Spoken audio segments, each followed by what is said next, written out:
Hey, peace and blessings. It's your brother Sare back with yet another one. As always, peace to the ancestors. You know what I mean? Love y'all, miss y'all. Appreciate y'all contributions. You know what I'm saying? All those who passed on, who didn't make it with us to October 2025. So, you know what I mean? Peace and blessings to them and all we learned from them during their time here. Peace and blessings to the true and living, man. You know what I mean? Who is the true and living? If you've been watching, if you've been following this series of videos or any series of videos we kind of been putting down, this is another issue of this Ether Illustrated. You know what I mean? Just kind of going into, I don't know, just going into some different subject matter. You see what I'm saying? We've been kind of fleshing out the Bio-Aetheric Feedback Loop. Now, how we arrive at the Bio-Aetheric Feedback Loop, we've been using the AI a little bit, you know what I mean, to go into some of this stuff. We kind of came up with a framework within a framework. This is all stemming from, excuse me, the experiential. You see what I'm saying? Brother Naju's system that he developed in the 90s, the basis of it is symbols, patterns, and principles. From my experience, I filtered it through a martial art. You see what I'm saying? And I got certain nuances from that. And in this portion of True Master, the others to self portion of the 3 sections of the book, you know, you got your more science heavy stuff. This is kind of what a lot of this stuff looks like on paper. You see what I'm saying? Everything that we discuss, it has an experiential counterpart. You see what I'm saying? Because not only are we talking about it as if it's something outside of ourselves, but we're also in it and having the experience right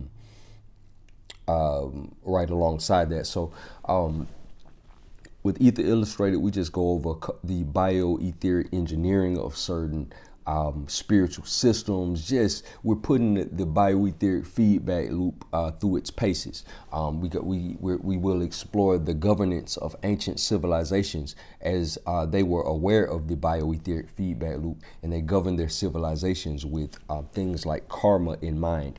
So that's another thing. With the sacrifices and the divination and everything like that they may have done within their cultures and everything like that. So in keeping with some of that, today's video, today's issue of Ether Illustrated, you know, brought to you by yours truly, brother Bako Tepasare, right here. It's gonna be, we're gonna do the bio-etheric engineering of Conjure. Hoodoo and Conjure, okay?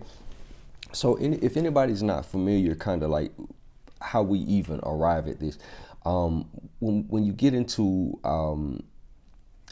Hoodoo, Hoodoo is coming out of coming from, it's a tradition coming out of your slaves called Hoodoo, Rootwork, that type of thing. Is something in the American Southeast that's very popular in the American Southeast and everything like that. It was created by a lot of the slaves as far as the American Southeast. How you would have in Catholic countries that were ruled by the Spanish crown or what have you, you would have various saints. So as we did another video, we were exploring multi-deity systems where you did a case study on Palo Mayombe and the Ifa system. Those would be the type of systems that would be more prevalent in Catholic countries. So you would have your Santeria, your Lacume, your Condomble, you know what I'm saying, various other systems and everything like that have multiple deities and everything like that, and they're kind of done under the guise of the Catholic saints. Well, when you are in Protestant countries, when you're dealing with countries that are ruled by, let's say, like the Anglican Church or something like that, England or what have you, you get you don't have the luxury of the saints to mask all those the various deities and everything like that. So in these systems, it's more heavy on ancestral worship. We did a whole video about ancestral veneration and the implications of that. What is ancestral worship actually doing for the deceased person, and what is the feedback loop from the deceased to us, or whatever? We kind of went into that. So Hoodoo in that tradition is dealing more so with ancestral worship or ancestral veneration, is dealing more so with herbs and everything like that. It's dealing more so with folk magic, as it were. You see what I'm saying? Because how can I really say it? A lot of the traditions, as far as Hoodoo is concerned, it deals heavily, let's say, like with the Book of Psalms and everything like that, because it's still integrated or interwoven into the Christian kind of backdrop or what have you, but it's the Protestant Christian backdrop. So they're not saints. So they have to deal with it from the perspective of, the Book of Psalms. They deal with herbs. They deal with things of that nature. So we're going to get into some of that, what that looks like within the Bio-Aetheric Feedback Loop. So foundational framework: Hoodoo, folk magic, and the Bio-Aetheric Feedback Loop. Okay, so Hoodoo as applied spiritual technology, pervasive pragmatism. So Hoodoo as applied spiritual technology. So we're not going to talk about, as we've been getting in the Ether Illustrated, we already explained what the Ether is. So we got a whole playlist on that. So with all that, and we've been talking about this feedback loop this entire time and everything like that. So with that, different people in different traditions all over the world and from different cultures and everything like that, they utilize this feedback loop in various different ways within their spiritual tradition. We're going to explore that quite a bit in this Ether Illustrated. So Hoodoo, also known interchangeably as Conjure or Rootwork, represents a sophisticated syncretic set of spiritual practices developed by enslaved African Americans, like what we just talking about, primarily in the southern United States. This spiritual technology emerged from a blend of traditional African spiritualities, particularly those of the Bakongo people, who constituted an estimated 52% of the enslaved Africans transported to the Americas during the first century of the slave trade. Now, like we said on previous videos, as far as the slave trade thing, it's as far as the perspective that me personally that I have, as far as that from my research that I've done, a lot of your indigenous people that were already here, they were melanated people and everything like that. Again, like how we said on the history of the Guale, we were talking about how the Native Americans in the American Southeast, they didn't start eating corn until after the Mayans disappeared. The Mayans ate corn, and after the Mayans disappeared, the Native Americans of the American Southeast started eating corn. They were all mound builders, and by the time the British get there, you're dealing with the Mississippian culture. You see what I'm saying? We did a whole video on that, talking about that, and you have a lot of you basically have the what's referred to in popular culture as the Seminole Wars, but what many of us know as the Gullah Wars. So this whole long extended conflict up and down what we call the Gullah Geechee corridor from Jacksonville, North Carolina to Jacksonville, Florida, that whole situation right there. So you had a lot of Native Americans being reclassified as Negroes. And we've already talked about on previous videos that a lot of the genetics of the Native people got kind of amalgamated into the slaves and stuff like that. So that's a thing as well. So just kind of, putting that on because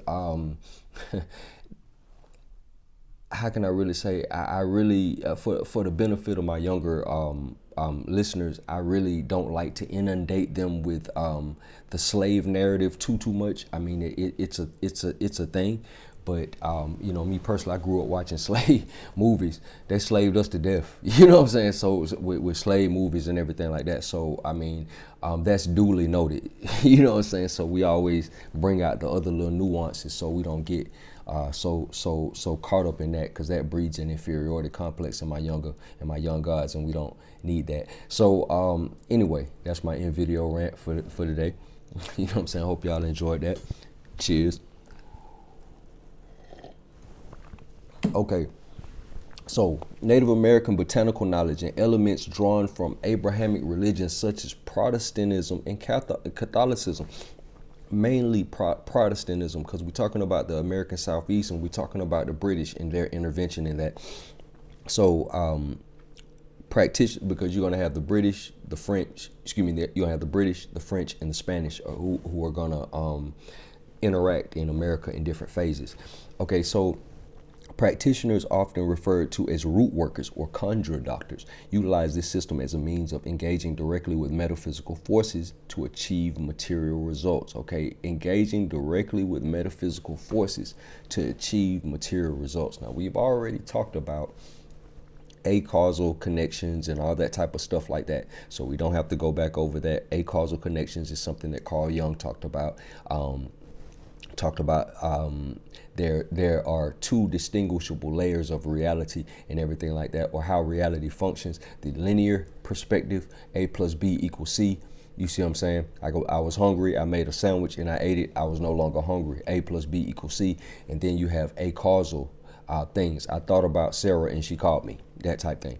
Okay, so a defining characteristic of Hoodoo, according to scholars such as Yvonne Chireau, is its pervasive pragmatism. This orientation dictates that the practice functions as a highly adaptive system focused squarely on utility and efficacy. Utility and efficacy. So when we contrast the Ifa system with the Palo system and everything like that, Palo is more on the side of immediate efficacy. You see what I'm saying? Utility and efficacy is more on the side of that. You see what I'm saying? In addressing immediate and pressing terrestrial conditions, you see what I'm saying? Palo is kind of like that. From that perspective, it's designed to address physical, tangible situations. So historically, Conjure served as a vital technology for healing and harming, similar to how we talked about with Palo. Okay, so providing African Americans with a systematic method of spiritual defense, psychological resilience, and resistance against the conditions of racial oppression and enslavement when physical or legal defenses were unavailable. The tradition's continuous synthesis of disparate elements into a unified system confirms its empirical results-driven nature, prioritizing functional output over adherence to fixed doctrine, right? Functional output over adherence to fixed doctrine, right? This systematic emphasis on efficacy justifies viewing Hoodoo through an engineering model, specifically utilizing the Bio-Aetheric Feedback Loop to analyze its operative mechanisms. Okay, so we go filter Hoodoo and Conjure, through the Bio-Aetheric Feedback Loop to kind of see what nuances we get. Rootwork relies fundamentally on tangible material technology known as artifacts. These artifacts encompass both natural materials such as herbs and roots, human-produced items, with the Bible, noted by Zora Neale Hurston as perhaps the most common human-produced conjure tool. These physical items serve as the essential interface, transforming concentrated human intention into a stable, focused, energetic output. Okay, in Palo, the interface was the Inganga. In Ifa, the interface was Elegba.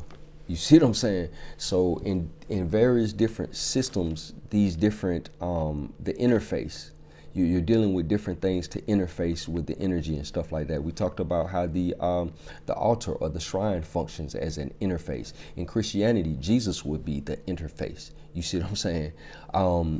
Let's see, defining the Bio-Aetheric Feedback Loop. The Bio-Aetheric Feedback Loop is an analytical model proposed to interpret the mechanics of practical magic and hoodoo workings. This model posits that Conjure operates as a directed process of intentional torsion upon a non-physical energetic substrate.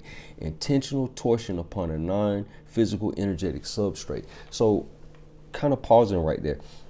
In a previous video that we did, we were talking about the left and right hand path and all that, antinomian kinetics, and we were talking about the left and right hand path, how they were modeled after left and right hand torsional spins. The left side torsional spin is more potent forces that deal with destruction or tearing things apart, similar to how we talked about this on the circle of space, matter, and time, when we talked about the bottom half of the circle. When things go to the bottom half of the circle, that's where energy goes to get torn apart or whatever. That's like counter space in physics. However, on the top half of the circle, we're at the upper half of the upper part of the circle or whatever, the manifestation, the discharge. You see what I'm saying? Where things come together in the world of form and shape.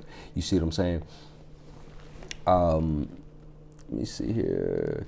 And we were talking about the torsional spins and everything like that. The right side torsional spin deals with our world, or what have you, the world of form and function and everything like that. So they always talk about healing and harming. The right hand would be more of a healing type deal. The left hand would be more of a tearing things apart type thing, or whatever case may be. So let's see here. So Conjure operates as a directed process of intentional torsion upon a non-physical energetic substrate. So the non-physical energetic substrate is the ether that we've been talking about this whole time. We're using the ether because we're using Tesla's physics. Tesla's physics is modeled after Swami Vivekananda's Vedic metaphysics. So it is in line with more of this a-causal type stuff that we've been talking about. So referred to here, so as the etheric field. The system comprises 4 essential components that must interact coherently for a successful working. All right. So the biofield output, operator intent. So the intent of the operator, right? So they're directing the ether into intentional torsion, either left or right. So it's either for the sake of healing or for the sake of hurting, or hexes or something like that. So that's what we're doing when we're dealing with the hex, and what we're doing when we're dealing with the healing. So the biofield output, operator intent, the practitioner's concentrated mental and spiritual energy, their will, focused and articulated typically through formalized linguistic programming such as prayers, petitions, or verses. So this is where the biofield output, operator intent. So this is where the Book of Psalms and things like that, the Bible itself as an output, or the various artifacts. You see what I'm saying? But the linguistic programming of the Bible verses, the Book of Psalms, things of that nature, that's where that would come in. Material array, artifact, trick, the physical apparatus, the mojo bag, the candle, the honey jar, designed to receive the biofield output, resonate with the desired outcome frequency, and localize the effect on the etheric field. All right. So this is the thing that resonates. This is the artifact or the thing that resonates with the intent of the practitioner. You see what I'm saying? They're basically infusing their intent into this artifact or this object, whether it be with prayers or whatever they're doing. Okay, so the third part, etheric field, energetic substrate, the universal medium through which energy and information are transmitted and through which non-local effects are manifested in the material world. Okay. Energetic substrate, so they're depositing it into the ether. It's resonating within the ether. feedback loop, maintenance, feeding, the required periodic, energetic, and ritual input necessary to sustain the coherence of the material array and monitor the manifestation of the desired result.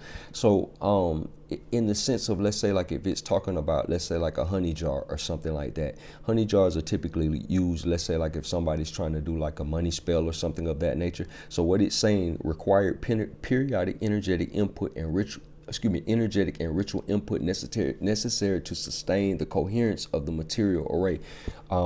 So if you had an ongoing thing, an ongoing spell that you were trying to do or what have you, and it was taking a period of time or whatever, you would have to consistently, potentially keep saying the Psalms or keep charging it in some sort of way, as it pertains to, let's say, like a mojo bag or whatever case may be.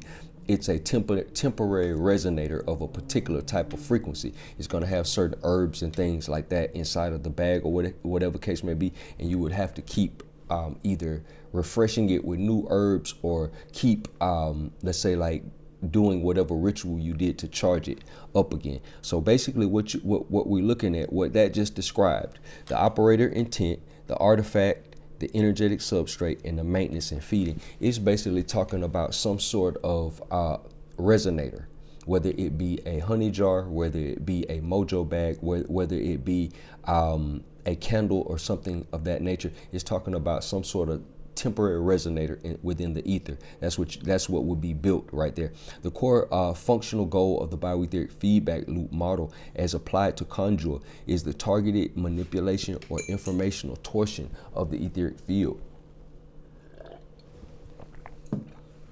This process is engineered to induce predictable desired outcomes in the material environment by manifesting a focused energetic imposition on the non-physical medium. So you're basically trying to apply pressure to the ether.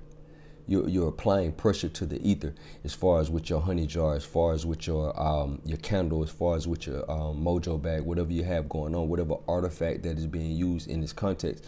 It's applying pressure to the ether. It's resonating a particular frequency, and that frequency is resonating out into the ether, and the ether is resonant in itself. It's basically like I said, Brother Assault don't teach manifestation, but that's basically what you're doing in a certain light. Principles of coherence and potency in Conjure, fundamental to Hoodoo engineering, are the rules governing the structure and composition of the material array, as detailed in texts such as K. Williams' Hoodoo in Theory and Practice and related instructional materials. The rule of odd numbers is consistent structural principle within Conjure. Hoodoo operations generally require a minimum of 3 active ingredients to constitute a functional system, whether creating a hand, mojo bag, an oil, an incense, or a bottle spell. The frequent use of odd numbers 3, 5, 7 function as an intrinsic requirement for dynamic stability within the Bio-Aetheric Feedback Loop. Kind of pausing right there because I know 3, 5, 7. I kind of was going back and forth in my mind whether I wanted to point out that 3, 5, 7. Those numbers also are kind of biblical in various ways. You see what I'm saying? A magic working requires a minimum of 3 distinct elements: the source, operator, channel, artifact, and the target, the outcome, to form a complete active circuit. Employing 3 or more components prevent energetic stasis or cancellation that might occur in the simple binary configuration, thus ensuring the minimal viable stability for the energetic system. So basically what it's saying, in the binary sense, that would be just you trying to manifest something. You just doing it with your own will and stuff like that, visualizing or whatever people do as far as the manifestation thing. By adding that third part or whatever, the artifact or what have you, that's kind of like the bridge in between, and that's supposed to be kind of like a little extra boost or whatever case may be in this framework, in this thought process. The ethical framework presented within Hoodoo in Theory and Practice emphasizes personal responsibility. Practitioners are deemed responsible for their actions, choices, and energetic consequences of their output. Ethical writings centered on personal empowerment stress the alignment of magical action with an individual's highest good and the good of others. often focusing on uncrossing or banishing negative energies. This framework dictates that magical work should support positive life changes and address real-world issues rather than serving as a bypass for personal growth or hard decisions. Basically, it's a video I did a long time ago. I was talking about energetic band-aids. This would be what it's talking about. Using magic as an energetic band-aid. Okay, so basically what we've been talking about this whole time, from the perspective of the experiential, from the perspective of the Bio-Aetheric Feedback Loop and all that, is heavily linked to karma and stuff like that. Like we said on another, because karma is a part of this feedback loop that we're talking about. All of your thoughts, feelings, actions, all that stuff like that, it creates a ripple. It creates a feedback loop back from the blueprint, and something and things happen as a result of that, or whatever case may be. So a lot of times those hard decisions or hard choices or whatever is a part of the feedback loop. It's trying to tell you something, or it's trying to fix itself, or trying to get a message across to you, or whatever case may be. So instead of kind of dealing with that or whatever, let's say you put a band-aid on it in the form of some sort of spell or ritual, or whatever case may be. No doubt, we talked about on previous videos, rituals and spells and things or whatever. Basically what they do, they rewrite the karmic situation, or whatever case may be, potentially buying you more time or whatever. But if you still have some unresolved issue, remember how we said sicknesses and illnesses in the body manifest from psychological trauma and stuff like that, blockages in the meridian system that traditional Chinese medicine talks about. And we did a whole video on that. That potentially comes from trauma, unresolved trauma and stuff like that. So if it's something that you're supposed to resolve, something that you're getting from the feedback loop, and it's trying to tell you to resolve this issue or whatever case may be, you doing some magic or a spell to resolve that issue is only going to put a band-aid on it, and you'll still have to deal with that. The feedback, you're not going to stop the feedback loop from telling you what it's telling you, because again, that's another important aspect of this. Okay, so going back to the experiential, okay, symbols, patterns, and principles, right? Let's say you have some sort of hard decision or some sort of situation that you have to deal with, or whatever case may be, and you do a spell or something like that to try to lighten the load, or whatever case may be. Doing that spell, you're just affecting the pattern. The principle in your life may still be unbalanced. The principle in your life might be how you deal with this situation overall. Remember how we did the meaning exercise? You can take 10 different situations in your life, or whatever case may be, different people, places, and things in the various situations, but all linked together via a common theme or what have you. And how you respond, how you balance that theme will determine how those situations play out, whether they play out favorably or unfavorably. So I kind of, as we're talking about magic and doing spells and stuff like that, I know I'm going on a bit of a rant here. A lot of people use this stuff because I as I'm talking about this, I mean, whether people know it or not, a lot of people deal in, you know, magic. It's a lot of people go to them botanicals, a lot of women, you see what I'm saying, buying candles and stuff like that for love spells and all kind of stuff. You feel me? Doing blood magic, putting their period blood. They tell us, I'm from the South, they tell us not to eat spaghetti from women and stuff like that, because they will put their blood in your spaghetti, and then you'll be falling in love doing some wild stuff or whatever for the sake of this woman, or whatever case may be. So that's a real thing. What's the lady's name? She has a dope video on blood magic. I might link it in the comments or something, man. Magical Lady Duchess, man. Shout out to Magical Lady Duchess. She has a lot of good stuff. She has a whole body of videos and stuff. She talks a lot about Hoodoo, Conjure, and stuff like that. I think, what's the brother name? The broken preacher, the broken prophet. I think he has a lot of good stuff as far as Hoodoo and Conjure as well. So shout out to those people. Let's see here. And I also want to say I'm quoting a lot of this is coming from the book Hoodoo in Theory and Practice. You see what I'm saying? By K. Williams. I just want to kind of make it known that, you know, as we put things in the AI, I have to kind of mention, I have to kind of put specific things in the AI so we get a more coherent picture of what we're trying to say. But I've seen different people do different things differently. So different people, this is not like the orthodox perspective of this or whatever case may be. Different people do different things. So anybody out there who may, you know, practice this or something like that, if I say it a certain type of way and it's coming from this book, and like, nah, I do it a little bit different or whatever, you know what I'm saying? I'm just kind of grounding the material with the book, and, you know, certain people do it differently. Okay, so let's see here.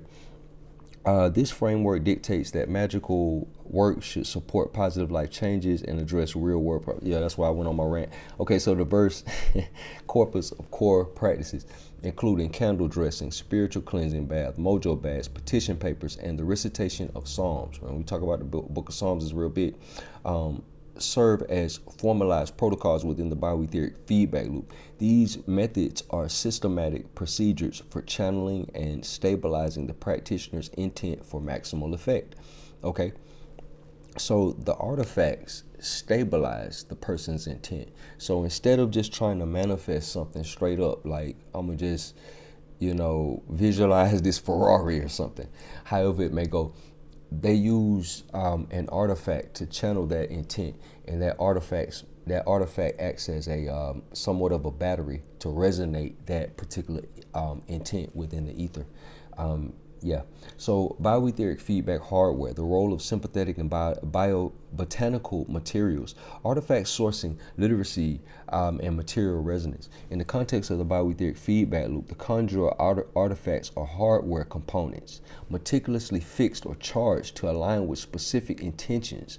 Artificial artifactual sourcing, literacy, involves selecting materials whose intent symbolic or material qualities resonate with the desired outcome state, right? So what it's saying is that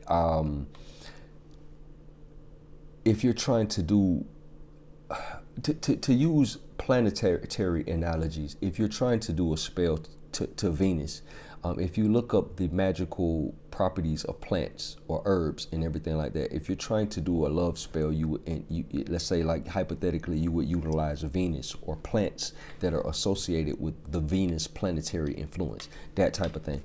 So so that's what it's saying, or whatever case may be. Artifactual sourcing literacy involves selecting materials whose inherent symbolic or material qualities resonate with the desired outcome state. So you have to match things, basically.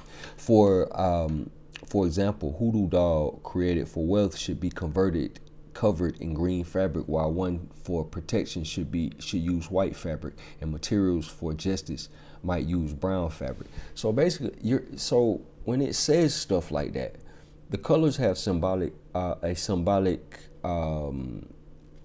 I don't know, sort of a symbolism to them and everything like that, and they mean different things or whatever case may be. And basically, you're navigating the subconscious mind. It's a software. It's a framework. You see what I'm saying? You're navigating the symbolism in your mind. What did we say when we dealt with the experiential? Everything you give your attention to is a symbol. Anything that repeats is a pattern. You see what I'm saying? So that's still, you know what I'm saying, something we can see in this. This material selection ensures that the physical array is pre-tuned to the informational frequency of the intended result. The pragmatic nature of hoodoo is so powerful that it seamlessly integrates modern modalities. The contemporary integration of digital technologies such as instructional YouTube videos, cyber hoodoo, confirms the tradition's resilience and adaptability. So ethnobotany and rootwork as bio-etheric catalysts. Rootwork specifically leverages ethnobotany, utilizing plants, roots, and herbs as powerful catalysts for magical operations. Plants, roots, and herbs, thus the term rootwork. But like how we said before, that's basically the gist of it. Different plants have different properties. I would tell you, like I said, look up the magical properties of herbs or what have you, and you'll kind of get a list of that or whatever. I'm not asking you to necessarily believe in anything. You see what I'm saying? And I use that term loosely. But what I am saying is, what I'm trying to illustrate to you is the framework of this. You're dealing with the collective unconscious. So they say use I don't know, green for a money spell or something like that. You see what I'm saying? That's something out of the collective unconscious or whatever case may be. A lot of people associate green with money and everything like that. So that's something out of the collective unconscious. So you're using elements of the collective unconscious in order to craft an artifact. You see what I'm saying? So, yeah, so the selection process is governed by the principle of sympathetic magic, where the natural qualities of the plant reflect the desired outcome. The natural qualities of the plant reflect the outcome. Venus for love. You see what I'm saying?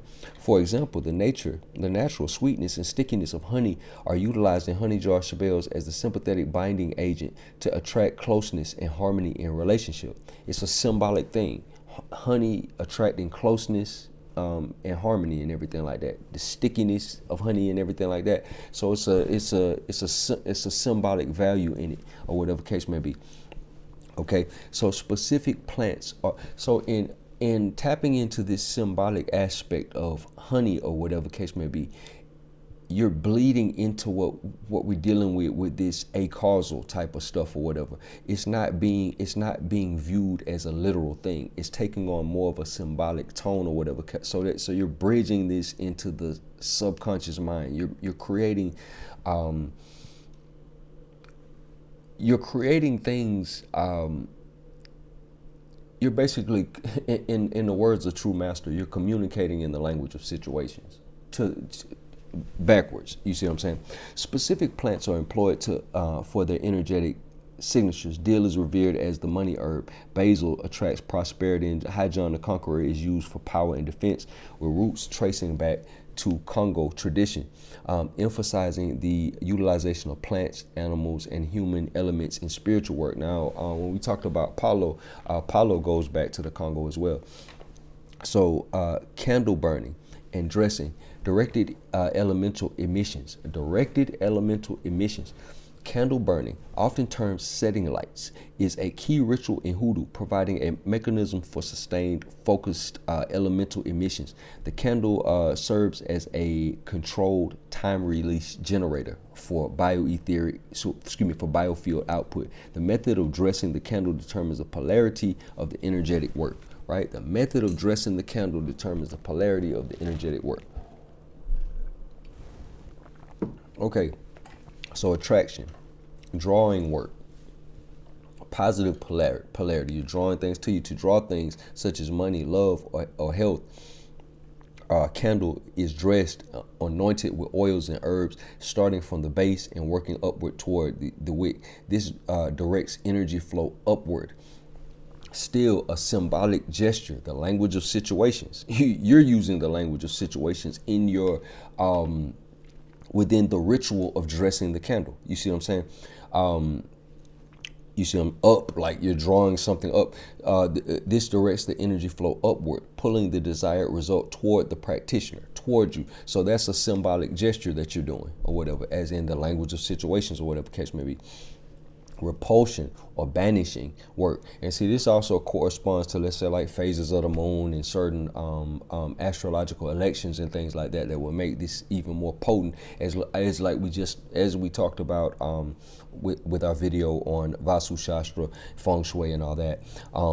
Repulsion, banishing work, negative polarity, to rid oneself of unwanted conditions such as jinxes or negative energies. The candle is dressed from the wick downward to the base. This protocol directs energy flow outward, pushing away or repelling the unwanted influence. So it's a particular pattern that you're using with a symbolic gesture or whatever case may be to take things away from you or whatever. You're navigating the unconscious mind.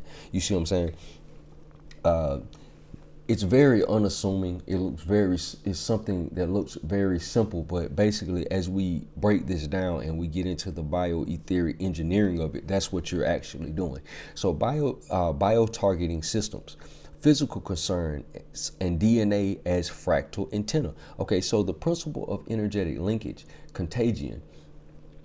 Okay, a critical aspect of targeted hoodoo workings is the use of personal concerns like DNA, like how I was just talking about, you know, women in the South, not all women in the South, but this is a thing. We all know this is a thing. You know, personal concerns would be like the blood in that spaghetti. You see what I'm saying? If you young people ain't never heard of that, you know, not trying to put no ideas in no, you know, young ladies' heads, and not, but just to my young guys out there, that is a thing. Go ask somebody, ask your auntie, somebody. A critical aspect of targeted hoodoo working is the use of personal concerns. Personal concerns is that blood. Personal concerns is that hair. Personal concerns is that personal item or whatever of that person, or whatever case may be. If you watch the movie, what is it called? Drag Me to Hell. Watch the movie Drag Me to Hell. When the gypsy puts the curse on the girl, I'm talking about they in a knockdown, drag out fight in the backseat of this chick car and everything like that. Cause she wouldn't give her an extension on her mortgage or something like that.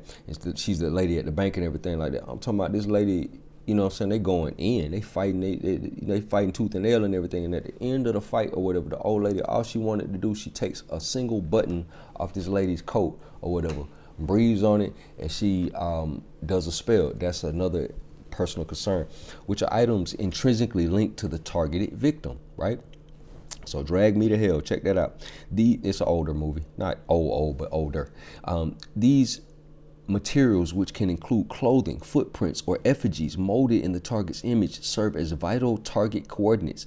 Within the Bio-Aetheric Feedback Loop model, these concerns maintain a continuous, localized field impression and energetic signature. You see what I'm saying?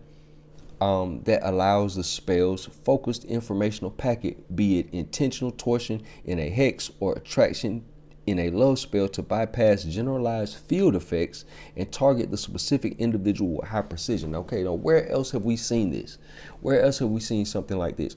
Okay, go back to the video where we were talking about radionics and psychotronics. When we talk about a radionics machine, you have the witness plate, you have the two witness plates and everything like that. On the witness plate, if you're trying to distribute some sort of healing or whatever, let's say I might have a herb that does some sort of herb on one plate or whatever case may be, and I would have, let's say, a hair follicle or something that belongs to a particular person that I want to deliver the healing essence to or whatever on the other plate with the radionics machine or whatever case may be, and I would send that to that healing essence of this herb to that person via this personal concern, what it's talking about. You see what I'm saying? And I know from an Einstein perspective, that sounds crazy, because Einstein viewed instantaneous action as at a distance as spooky. But that's why we're using Tesla's physics, because that's a common thing. Tesla deals with longitudinal waves and various things that travel faster than the speed of light. And welcome to 2025. Look up quantum teleportation. That's a thing already. So this ain't nothing. Welcome to 2025. Okay, so biological material as high concentration fuel and tracer. Biological materials, high concentration fuel and tracer. What? Blood magic. Okay, so this is that blood in the spaghetti I'm talking about. The use of biological material, fingernails, hair, blood, and other bodily fluids is frequently employed in targeted hoodoo and folk magic, because these items are believed to carry a more concentrated amount of the individual's spiritual energy. What? These items, because remember we talked about it in the Bio-Aetheric Feedback Loop. Remember we talked about the DNA of the person is an etheric antenna to the blueprint or the soul. What we talking about? Remember how we had that whole conversation? We have several videos, probably a whole playlist talking about stuff like that. So this is where that comes into play. The DNA, or whatever case may be, it's frequently employed by hoodoo practice. The use of biological materials, fingernails, hair, blood, and other bodily fluids is frequently employed in targeted hoodoo and folk magic, because these items are believed to carry a more concentrated amount of the individual's spiritual energy. Because they got your DNA. These are things that have your DNA on them. Even if you have a button or something like that, the buttons on your shirt or whatever case may be, if you touch those buttons, they will still have your DNA on them. You know what I'm saying? Rituals incorporating these materials are consistently cited as being more remarkably effective due to this high concentration energetic link. So back to what we were saying about the radionics machine. So if you go back into that video and we could talk about radionics and psychotronics, that's the science behind that. That's a part of the bioetheric engineering of radionics because they're using the same thing. So blood magic in this context is interpreted as leveraging life force magic. Leveraging life force magic, right? And and it's another video that we have. We're gonna get into the bioetheric engineering of necromancy, and we're going to talk about this life force as well. So this utilization of biological components provides a potent source of energy that can be used to power a spell beyond the practitioner's standard limits. What? This is the bioetheric engineering of putting period blood in somebody's spaghetti. So blood magic in this context is interpreted as leveraging life force magic. You see what I'm saying? A more concentrated form of this person's individual essence. The utilization of biological components provides a potent source of energy that can be used to power a spell beyond the practitioner's standard limits. Wow. Using a target's biological material establishes a powerful context-sensitive link, allowing the manipulation of the target's biological components from an external point of origin. What? Okay, so while using one's own hair is considered the safest and strongest practice, the use of others' materials without consent is often ethically avoided by modern practitioners. So that talks a lot about, you know, that blood magic and stuff like that, and that's why that's a thing. Personal concerns or the DNA and everything like that. Anything that contains DNA or whatever case may be, it's of a higher spiritual, energetic, whatever potency, resonant potency, and has that person's essence in it in a stronger way. So to establish a theoretical mechanism for this non-local high-gain targeting, an analytical model suggests that the DNA within the biological material acts as a fractal antenna operating with the electromagnetic fields, right? A fractal antenna. We already said on previous videos that the DNA facilitates the feedback loop to the electrical soul, or the, you know, however we put it, the original blueprint, however we style it. All right. So the fractal geometry of DNA enables it to interact coherently across a vast spectrum of subtle electrical energetic frequencies, providing a mechanism for non-local information transfer. So we're not dealing with Einstein stuff where this is, oh man, that's pseudo. No, we're not dealing with Einstein stuff, because Einstein said that this was spooky action at a distance, something traveling faster than the speed of light. But when we go over to Tesla stuff, this is a common thing. A lot of stuff travels faster than the speed of light. Okay, so biological, especially within the body's framework, biological material, particularly hair and blood, is rich in mitochondrial DNA. Then we talk about the mitochondrial DNA, and I know y'all get tired of me saying this. The mitochondrial DNA, midichlorians in Star Wars is modeled after the mitochondrial DNA. Wow, Luke is the chosen one, Anakin is the chosen one, because they have a high midichlorian count. That's why they can sense the Force, and that's why they're so bad in the movie. Okay, mitochondrial DNA is the real world human, me and you, part of that. Okay, let's see. Biological material, particularly hair and blood, is rich in mitochondrial DNA. All right, hair and blood. As mitochondrial DNA is central to cellular bioenergetic and cellular homeostasis, it represents a critical leverage point in the target energetic system. When considering hoodoo, hexes, or healing work, the implicit action of biological targeting, e.g. using hair or blood, can be interpreted as targeting the fundamental bioenergetic systems of the individual. Okay, so let's go back. When considering hoodoo, hexes, or healing work, the implicit action of biological targeting using hair or blood can be interpreted as targeting the fundamental bioenergetic systems of the individual. Mitochondrial DNA, especially when released from the cell, where it acts as a damage-associated molecule pattern, or DAMP, has significant physiological signaling roles. Therefore, the incorporation of biological concerns provides the bioetheric feedback loop with a direct high gain vector, the blood, or the semen, the hair, whatever it may be, or for impressing informational commands upon the target's core energetic matrix via the DNA's fractal properties.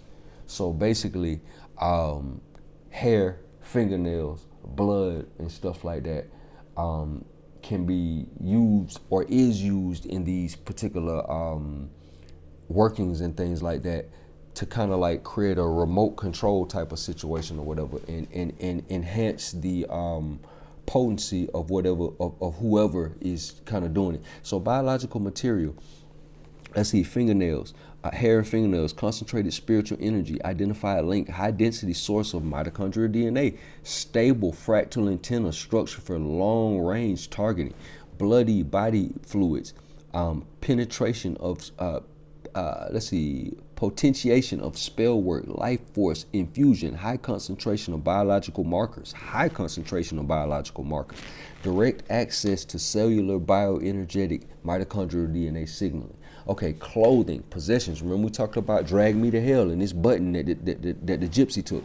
Clothing, possessions, sympathetic link to the individual's field, resonant artifact, localized field signature, captured and impressed with intentional energy. Wow. Okay, so it's resonating with the person's energy or whatever case may be. So wow. Okay, so Bio-Aetheric Feedback Loop software, the linguistic programming of psalms. Okay, so let's get into the Bio-Aetheric engineering of the usage of psalms within a spell. Let's do that. Okay, the Bible as a coherent template, right? Okay, the incorporation, and this might also be a part of the Bio-Aetheric engineering of, let's say, like Christianity, period, because this is also, when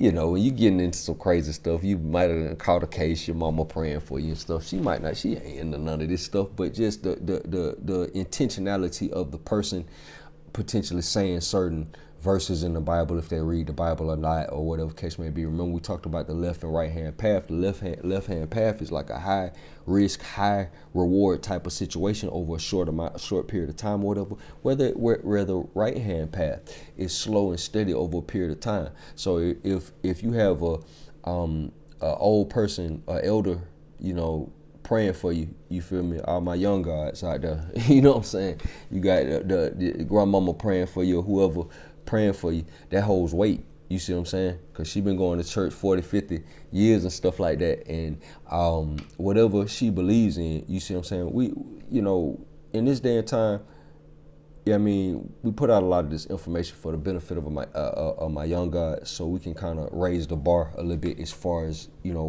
what we're trying to do with some of this material and everything like that, and kind of so we can grow in leaps and bounds.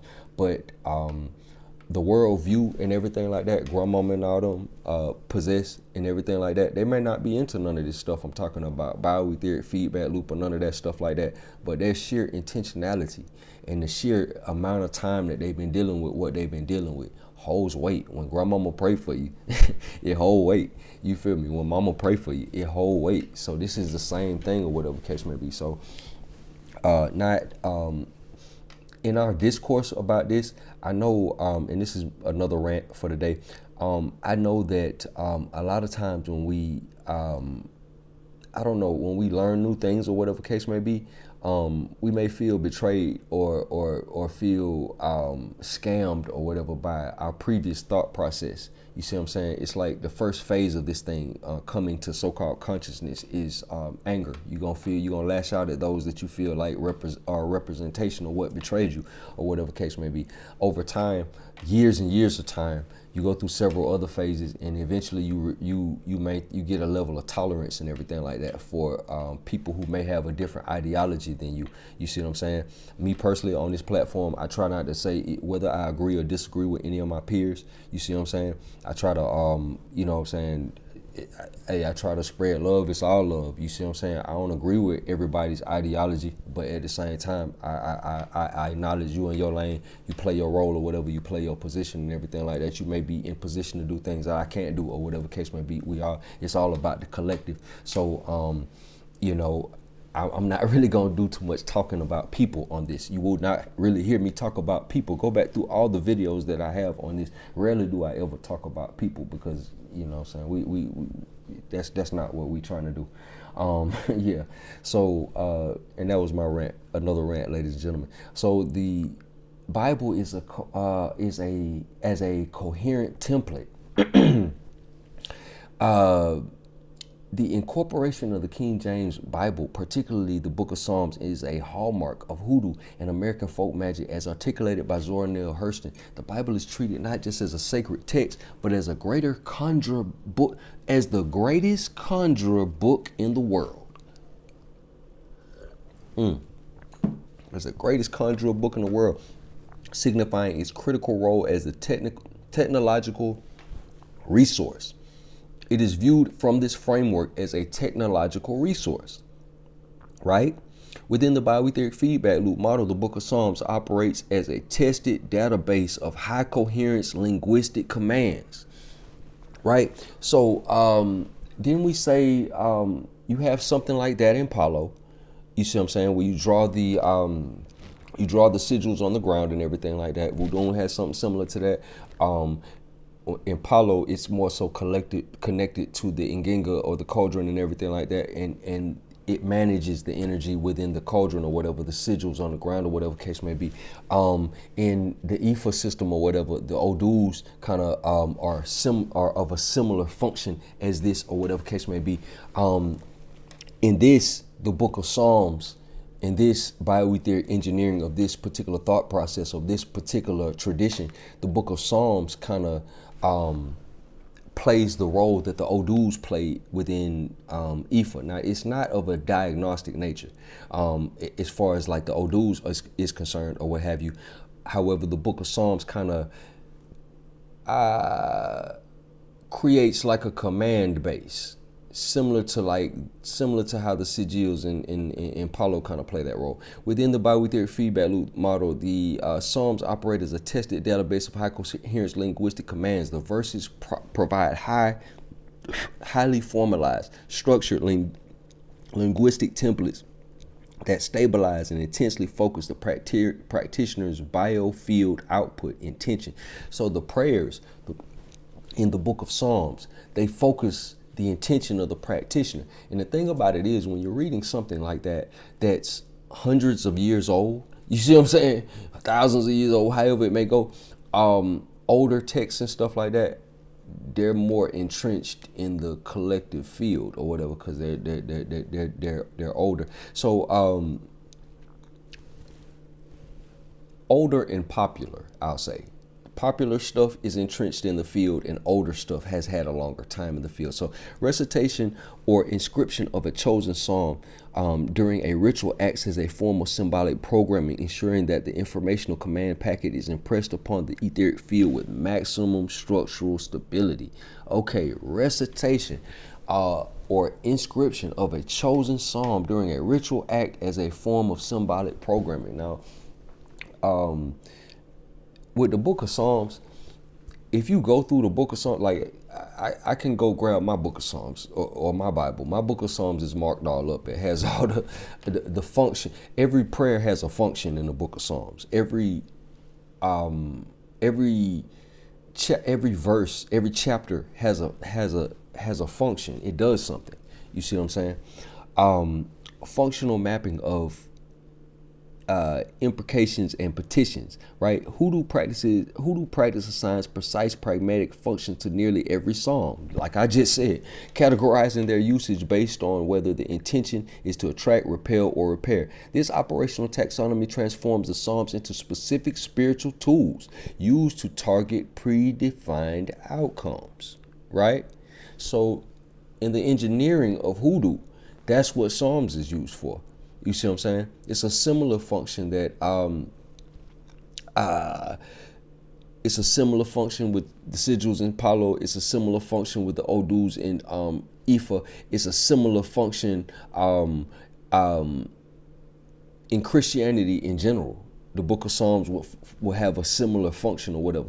Here it's used in a more offensive, defensive type position because it's more spell based or what have you. But even in traditional Christianity, the Book of Psalms will still, from an engineering perspective, it will still have a similar function as this what we're talking about. So for attraction and petition, e.g. love, luck, friendship, psalms such as Psalms 57, attracting good fortune, Psalms 133 to gain and keep true friends, and Psalms 138 to attract love, or employed serving as resonant frequency calibrations to draw positive social or material energy.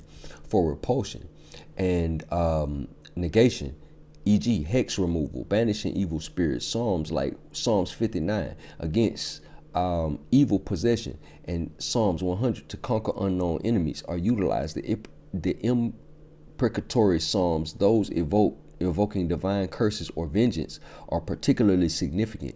Those because we all know in the Bible, especially the Old Testament, the Lord gets down. The Lord's doing a lot of killing. So it's I'm not trying to be I'm not trying to take jabs at the Christian faith. What I'm saying is that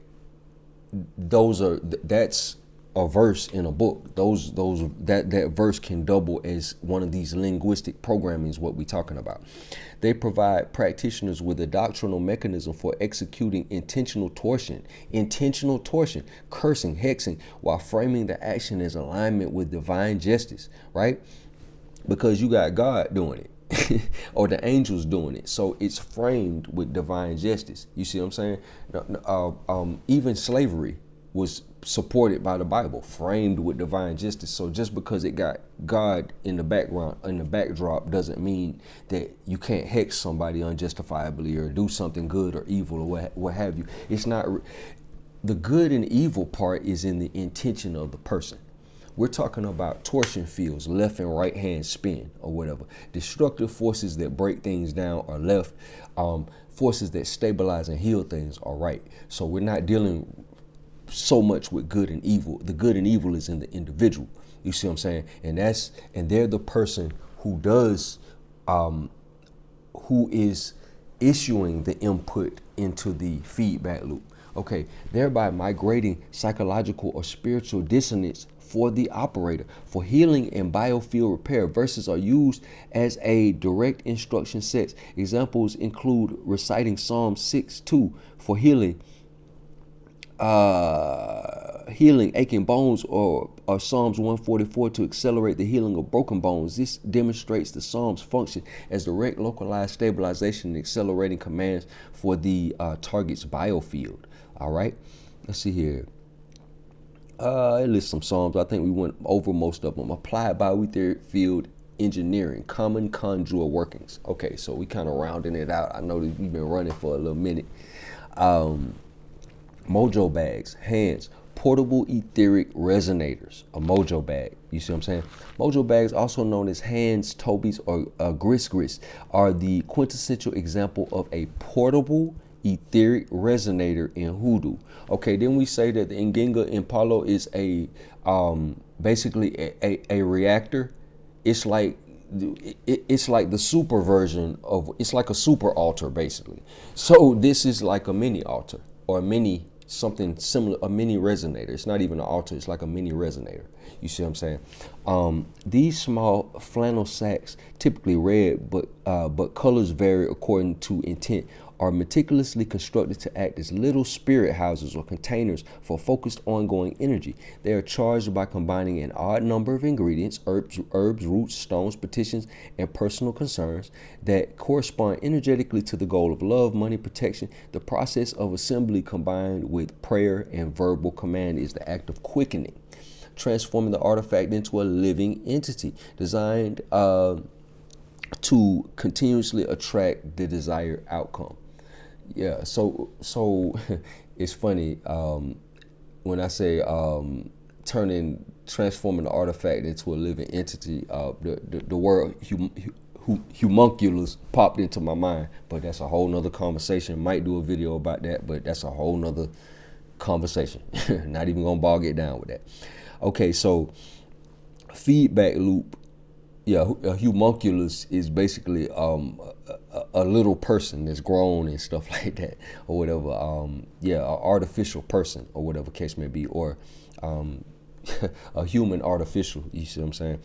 So to speak. To paraphrase the great Bobby Hemmett on that one. A critical component of Bio-Aetheric feedback loop model is Hoodoo is the mandatory maintenance cycle known as feeding the trick. feeding the trick. That sounds funny, don't it? We ain't gonna get into that. We ain't gonna get into that kind of talk. Unlike some magical systems where the spell ends once the ritual is complete, Hoodoo recognizes that the energetic coherence of the material array naturally degrades over time. Entropy. Yes, the coherence of the material array naturally degrades over time. Let's say like if you put herbs in a mojo bag or something like that, over time the freshness of the herb will deteriorate and stuff like that. You see what I'm saying? You have to refresh it however it may go. Regular feeding, typically anointing the bag with conditioned oils, whiskey, or incense smoke, acts as a necessary energetic injection. The ritualistic maintenance counters energetic entropy. Deterioration of energy over time, ensuring the artifact remains active and continuously functional in manipulating the etheric field. Crucially, during the feeding cycle, the practitioner is required to affirm the bag's specific intention. This periodic renewal serves to recalibrate the operator's biofield output, right? Ensuring continuous coherence between the initial intent and the sustained operation of the material array, right? So you have to keep refreshing it. Like I said, it's interesting as we go into the bio-etheric engineering of Hoodoo and Conjure. Basically what we getting a lot of is when we talk about these artifacts and things like that, we're creating miniature etheric resonators. You see what I'm saying? And as we can see, as we're examining the various different traditions in the engineering of the systems associated with them, as you can see, different conditions kind of create, give them an adaptability, and they create different things. Like, okay, so we're talking about Hoodoo and Conjure. We're talking about slaves in the American Southeast and stuff like that, Protestant slaves in the American Southeast and everything like that. So they're creating miniature resonators and stuff like that, or whatever case may be. Kind of little quick things that are made of what's around them, or whatever case may be. With the Ifa priest, or whatever case may be, he's basically the repository of cultural data. He's basically part priest, part griot, however you want to style it, or whatever case may be. And he's more servicing a community of people and everything like that. So you see the different kind of like how it's styled based on the needs of the people, or the needs of the people using the magic or the system, excuse me. Hexes, jinxes, and crossing work, engineered torsion. Remember, we're engineering left or right hand spins. Hexes, jinxes, or crossing work represents the application of intentional torsion, the deliberate projection, disruptive, negative charged informational fields aimed at corrupting the targeted energetic coherence. These workings rely on the same Bio-Aetheric Feedback Loop principles as the beneficial work. So it's the same thing as the beneficial work. You're creating an etheric resonator, basically a miniature etheric resonator, or whatever case may be, but it can either have a right hand torsional spin or a left hand torsional spin, the way this is laid out. But utilize materials and protocols designed to create energetic scattering or repulsion. The left hand side, the left hand spin or whatever, it breaks the energy apart, like how we talked about on the circle of space, matter, and time. The use of an effigy doll is often central to the high impact hexing by incorporating a piece of target's clothing or biological material. A hyper-focused sympathetic link is established. Subsequent actions performed on the effigy, such as symbolic injury or brutal burial, transmit the corresponding intentional torsion directly into the target's biofield via DNA fractal antenna, linkage establishing the biological concerns. So this thing about about the DNA being a fractal antenna, though we dealing with this as a thought experiment, we can clearly see that how that might actually be a valid thing based on how some of this stuff is actually used.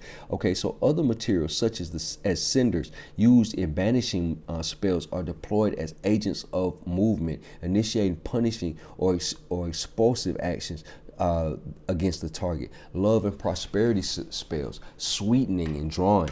Love spells and money spells are optimized for specific forms of attraction and energetic enhancement. Love spells often utilize the sweetening principle, most notably exemplified by the honey jar spell. The physical proportions of honey, its sweetness and preservative nature, are employed via sympathetic magic to symbolize and bind harmonious and affectionate relationships. Symbolize and bind harmonious and affectionate relationships. Okay, so let's get into this real quick, because I'm kind of implanting a rant right here, because you know, this is another one of those situations like how we were talking about earlier, like a band-aid on a situation. If you got a jacked up personality and you got stuff with yourself that you got to get right, like this trauma type stuff that we talking about, that's going to draw particular people into your life, that's going to create certain situations with the language of situations, what we've been talking about for 6 years going on now. You know, love spells and all that, that's just gonna be a band-aid, and it may potentially create a more difficult situation, because the feedback loop is still gonna be trying to tell you the same thing. You see what I'm saying? Get some help. So, and I'm, you know, that's just, you know, just being real. Okay, so the honey spell, and this ain't about men or women specifically. This is just people. This is a people thing. This ain't a man or woman thing. It's a people thing. The honey serves as a high viscosity component, because this stuff we talking about, this stuff was being, these traditions obviously were being used before I was ever thought about. You see what I'm saying? And even the slavery concept, the bioetheric engineering of it, this stuff is, these people, this is coming from the Congo. Like this, a lot of these traditions and this engineering that we're talking about, this is coming out of traditions from, you know, Africa, brought over here and adapted to the landscape and the situations and stuff like that, or whatever case may be. So this stuff we're talking about right here, though we're speaking about Conjure and Hoodoo and everything like that, and we're historically anchoring it to the American Southeast, originating around the time of slavery or whatever. This stuff, these concepts, this engineering that we're talking about, this might be thousands of years old. This is the same feedback loop. You see what I'm saying? In the Middle Ages, they used herbs in magic and stuff like that. You see what I'm saying? Yeah, so yeah, it's the same stuff, the same engineering. The honey serves as a high viscosity component in the material array, impressing the etheric field with commands for closeness and positive unification. Love obsession rituals further explode binding and attraction, often using dark magic variations focused on passion and control. Prosperity and money spells focus on recalibrating the individual's aura or human biofield. We already talked about that. That's a real medical term. So, and life energy to align with financial success and abundance. These workings utilize drawing methods, employing materials such as green cloth dill, the money herb, basil for business success, and allspice to open pathways to income. Roll opener spells are a specific form of prosperity work designed to remove energetic obstacles and clear the path for success and opportunity, ensuring the individual's energetic flow is optimized for wealth manifestation. Now, what I will say with this, you know how people tell you, hey man, if you don't, I don't believe in that. You see what I'm saying? And if you don't believe in it, it don't work on you, however it may go. As you can see, your intention is a part of it. So yeah, if you don't believe in, you know, this, you see what I'm saying? Or you got like some kind of calcified pineal gland or stuff, this stuff may not work for you. It works because you make it work. You're utilizing your bio-etheric feedback loop. You're utilizing the bio-etheric feedback loop. And we just discussed the engineering of it or whatever. You're basically making miniature resonators. You see what I'm saying?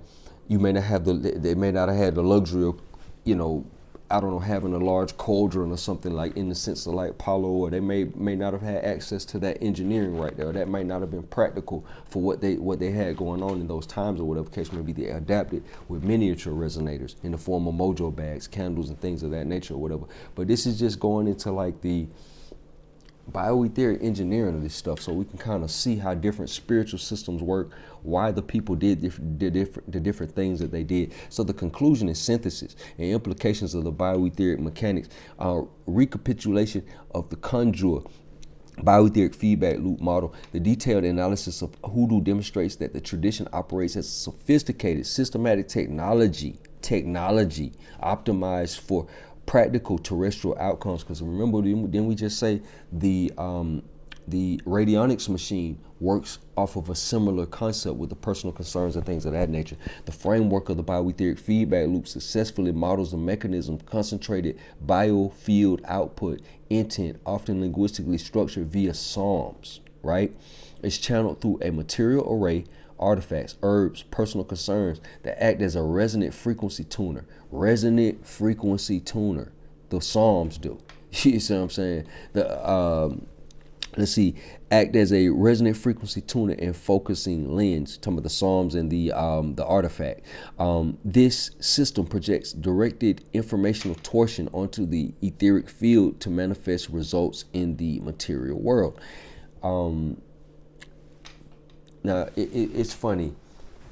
Imagine how difficult this would be to explain if we were talking about particles. The Einstein physics stuff, imagine how difficult this would be to explain, or to get this level of nuance out of this. But with Tesla's physics, it flows like butter.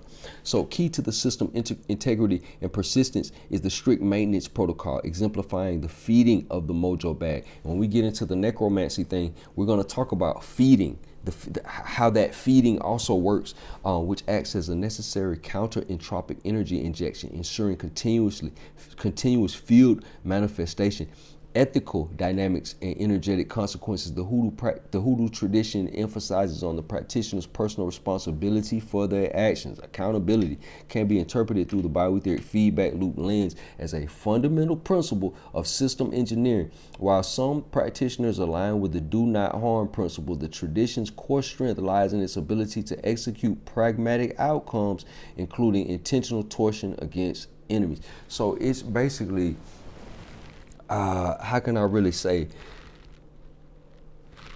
like I say, different people utilize it differently, or whatever case may be. So some people, they deal with the do not harm thing. Some people, they have a different philosophy on it, or whatever case may be. So, but it does, in some people's understanding of this stuff, they do keep karma in mind.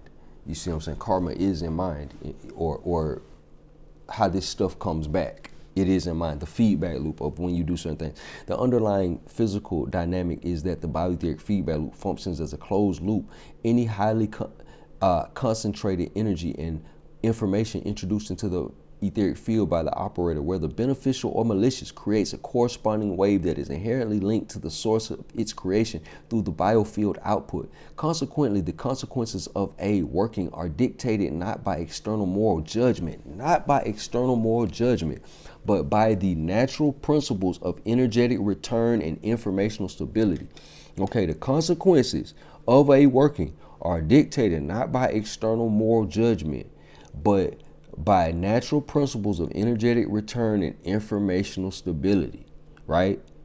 So you know, if you did, it kind of gets back into that.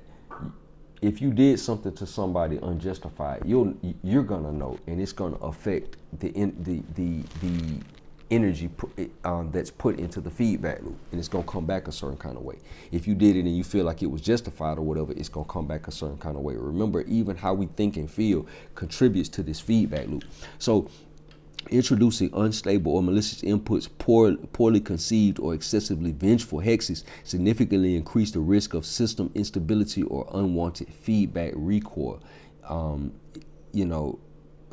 what I understand, if you feel like it's justified, you see what I'm saying, it may not come back as bad. However, I really don't want to speak to that, because you know, the whole karma thing is kind of, it's a complicated subject. So I think it really depends on the situation, and I don't want to, because I know a lot of people fluctuate in their emotions, and they may feel like it's justified, and that it might be something crazy. You know what I'm saying? So I think it's a situation by situation thing, or whatever the case may be. I think I'll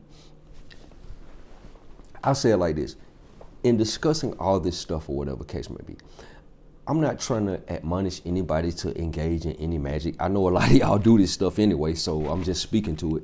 But anyway, I'm not, and if this ain't your bag, I'm not trying to admonish anybody to engage in anything that they don't already engage in, or whatever case may be. This is for informational purposes for the most part. We're kind of breaking down various different systems so we can understand how this stuff works, so we can understand and appreciate the minds of ancient people, and appreciate the minds of the ancestors who adopted a lot of these ancient systems to their circumstances in in the past, or whatever case may be. And so we can see how we can use the feedback loop, or how different things work within the feedback loop and everything like that. So that's one of the reasons why we're going over this stuff. This is really for informational purposes. Let's see here. Consequently, the consequence of working. Okay, we did that. Responsibility in Conjure is thus a critical engineering concept, maintaining ethical standards, ensuring the stability and longevity of the practitioner's personal energetic infrastructure. Okay, so yeah, so that was pretty much what I had on that one. Yeah, that's pretty much what I had on that one as far as Conjure and Hoodoo and everything like that. We're gonna jump into another one where we're gonna talk about the Bio-Aetheric engineering of necromancy. So we're gonna get into that. And the reason why we even get into some of this stuff, or whatever case may be, it kind of, as we get into stuff like that, let's say like the necromancy thing, it further illustrates as far as, like we did the Bardo states, and death and the Bardos and everything like that. Then we did the ancestral veneration and stuff like that, and the mechanics of post-mortem resonance and stuff like that. And then we're going to do the thing about necromancy or whatever. It kind of fleshes out, I don't know, the energetic conditions after someone dies or whatever. It kind of gives you a well-rounded understanding of it or whatever. Not saying that we figuring everything out or whatever case may be, because none of us have the very, I ain't gonna say none of us, very few of us have the memory of dying or whatever case may be. I know some spiritual people might have certain near-death experiences or certain experiences like that or whatever case may be, but very few of us have the experience of dying. So I'm not, like I said, this is a thought experiment, but we're just trying to flesh out certain things so we can kind of get a roundabout idea. But appreciate y'all for checking me out. Y'all stay tuned, like and subscribe. Hit that notification button so you'll be informed every time we drop a new one. More of this hot fire, man. Appreciate all the support. Peace and blessings, man. Peace to the gods.